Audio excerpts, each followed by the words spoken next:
নমস্কাৰ, আজি হৈছে 16 এপ্ৰিল। অসমৰ লগতে ভাৰতৰ বিভিন্ন প্ৰান্তৰ পৰা আজি সন্ধিয়াৰ কেইবাটাও খবৰ আহি পৰিছে। এই মুহূৰ্তত জনাইছোঁ আজিৰ প্ৰথমটো খবৰ।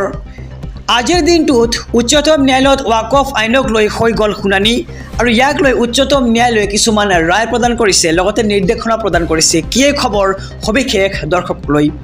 ৱাকফ আইনক লৈ কাইলৈ পুনৰ হ'ব শুনানি। দিনৰ 2 বজাত হ'ব শুনানি।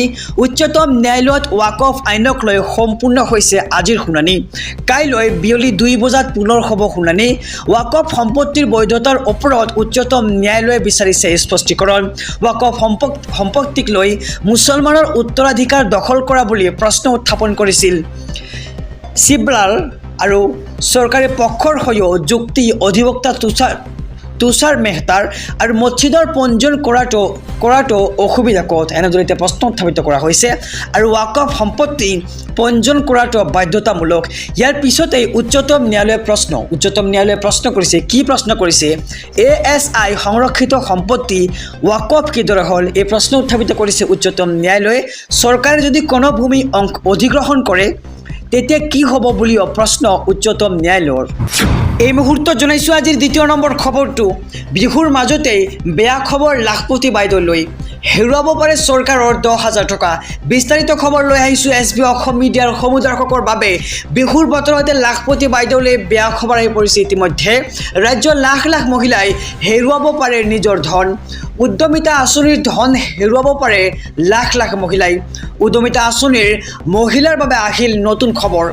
10টা ভুলৰ বাবে অথলে যাব পাৰে চৰকাৰৰ 10,000 টকা। কি এই খবৰ আমি সবিশেষ জনাইছোঁ আমাৰ সমূহ দৰ্শকক। শীঘ্ৰে আহিব লাখপতি বাইদেউ আঁচনিৰ নতুন তালিকা। নতুন তালিকাত কাৰ কাৰ নাম অন্তৰ্ভুক্ত নকৰিলে চৰকাৰে।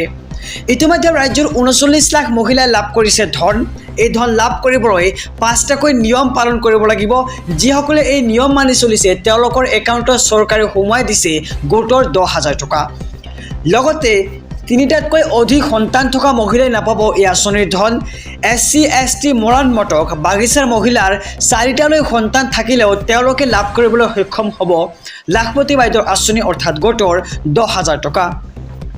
ইয়াৰ লগতে 3টা লেয়াৰত ভেৰিফিকেশ্যন কৰাৰ পিছত প্ৰস্তুত কৰা হৈছে এই তালিকা। ছোৱালী সন্তান থাকিলে যদি বিদ্যালয়লৈ নাযায় তেন্তে নাপাব এই ধন। এটা গুৰুত্বপূৰ্ণ বাৰ্তা। যদি আপোনাৰ ঘৰত ছোৱালী আছে, আপোনাৰ ছোৱালীটোৱে স্কুললৈ নাযায় তেন্তে কিন্তু আপুনি লাভ নকৰিব গোটৰ 10,000 টকা। লগতে বেংকত ঋণ থাকিলেও এই আঁচনিৰ ধন লাভ নকৰিব আপুনি। চৰকাৰী কৰ্মচাৰীৰ পত্নীৰ হিতাধিকাৰীৰ তালিকাৰ পৰা নাম কৰ্তন, তেওঁলোকে নাপাব ধন। লগতে কেৱল 3য় আৰু 4ৰ্থ বৰ্গৰ কৰ্মচাৰীৰ পত্নীয়ে পাব উদ্যমিতা আঁচনিৰ ধন। লগতে 4চকীয়া বাহন, বাছ, ট্ৰাক থাকিলে নাপাব এই আঁচনিৰ সুবিধা। 3চকীয়া বাহন থাকিলে অৱশ্যে লাভ কৰিব লাখপতি বাইদেউৰ ধন। আৰু আঁচনিৰ পৰা বাদ পৰিল প্ৰায় 10 লাখ মহিলাৰ নাম। আৰু বিহুৰ বতৰতেই লাখপতি বাইদেউলৈ আহিল বেয়া খবৰ। আমি খবৰটো জনাইছোঁ যে ৰাজ্যৰ লাখ লাখ মহিলাই হেৰুৱাব পাৰে লাখপতি বাইদেউৰ ধন। আহিছোঁ পৰৱৰ্তী খবৰৰ মাজলৈ। জ্ঞানবাপী মছজিদৰ জৰীপ গোচৰত মুছলমান পক্ষৰ বৃহৎ জয়। উচ্চ ন্যায়ালয়ে নাকচ কৰিলে হিন্দু পক্ষৰ আবেদন। এই মুহূৰ্তৰ খবৰ SB অসম মিডিয়াৰ সমূহ দৰ্শকৰ বাবে। আদালতত মুছলমান পক্ষৰ বৃহৎ জয়। মন গ'লে মছজিদত চলাব নোৱাৰিব জৰীপ। আদালতত বৃহৎ মুখ থেকেচা এইবাৰ হিন্দু পক্ষৰ। জ্ঞানবাপী মছজিদত জৰীপ চলাব নোৱাৰিব। ASI জ্ঞানবাপী মছজিদত জৰীপ চলোৱাত বাধা।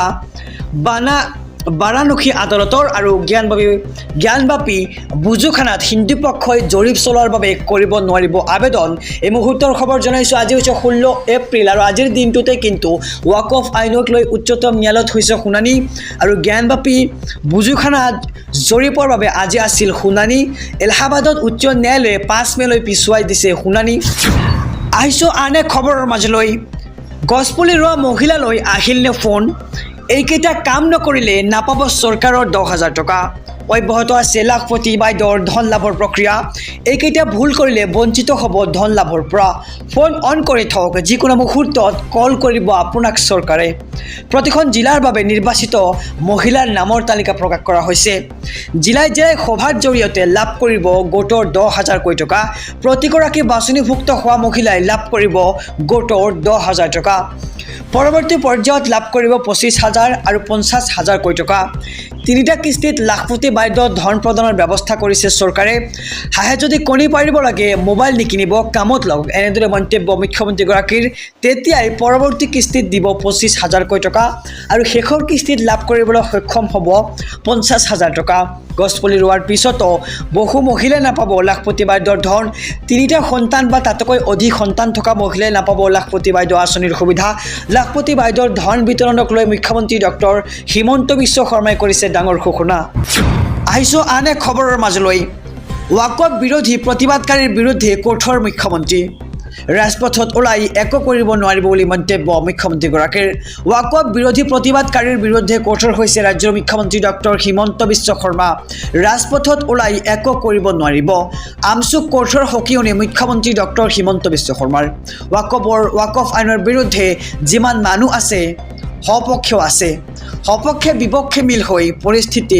বেয়াহে হ'ব গতিকে এইবোৰ কৰি একো লাভ নাই ৱাকফ বিৰোধী প্ৰতিবাদকাৰীৰ বিৰুদ্ধে কঠোৰ হৈছে মুখ্যমন্ত্ৰী ৰাজপথত ওলাই একো কৰিব নোৱাৰিব বুলি মন্তব্য মুখ্যমন্ত্ৰীগৰাকীৰ আমচু কঠোৰ সকিয়নি মুখ্যমন্ত্ৰী ডক্টৰ হিমন্ত বিশ্ব শৰ্মাৰ ৱাকফৰ বিৰুদ্ধে যিমান মানুহ আছে সপক্ষেও সিমানেই মানুহ আছে বুলি মন্তব্য মুখ্যমন্ত্ৰীগৰাকীৰ আৰু সপক্ষে বিপক্ষে মিল হৈ পৰিস্থিতি বেয়াহে হ'ব বুলি মুখ্যমন্ত্ৰীগৰাকীৰ এনেদৰে মন্তব্য কৰে